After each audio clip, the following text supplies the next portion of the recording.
Deməli, hər axşam ekranlarınızda gördüyünüz bu gənc məqsəd, yəni siz onu çevik kimi tanıyırsınız, bir 3-4 min adamı yığır başına və isbat eləməyə çalışır ki, Allah yoxdur. Amma ən dəhşətlisi bilirsiniz nədir? O canlı yayıma qoşulub Allahın varlığını isbat eləməyə çalışanların %99,9%-i bu adamdan daha aşağı intellekt sahibi olduğuna görə çıxır orada özünü biabır eləyir və o digər belə ətrafdan baxan insanlarda da əksinə biraz da şübhə toxumu yaradır ki, doğrudan da bu çevik doğru deyirmiş. Yəni doğrudanmı hesab edirsiniz siz o canlı yayıma çıxıb özünüzü orada biabır eləməlisiniz? İntellektinizin olmadığını və intellektual bir adamın qarşısında belə aciz görünməyi özünüzə rəva bilirsinizmi? Onun dediyi təbii ki, doğru deyil. Amma kifayət qədər savadlı biri olduğuna görə sizi belə deyək də dolaşdıra bilir istədiyi kimi və sərf eləməyəndə də canlı yayımdan çıxarır, kənarlaşdırır.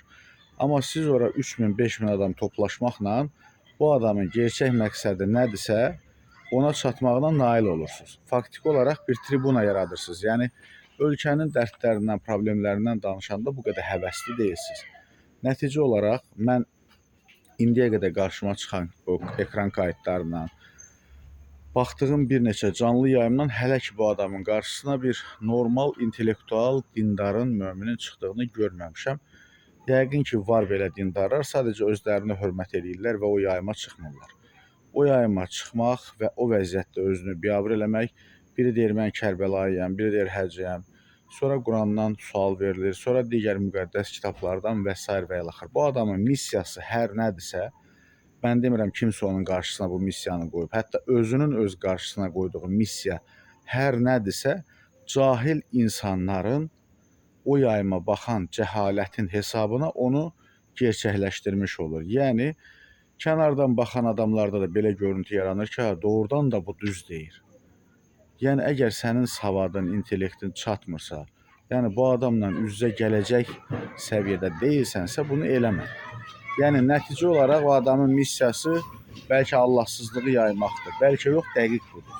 Amma indi o missiyanı özü qarşısına qoyub, yoxsa onun qarşısına missiyanı qoyublar, orasını deyə bilmərəm.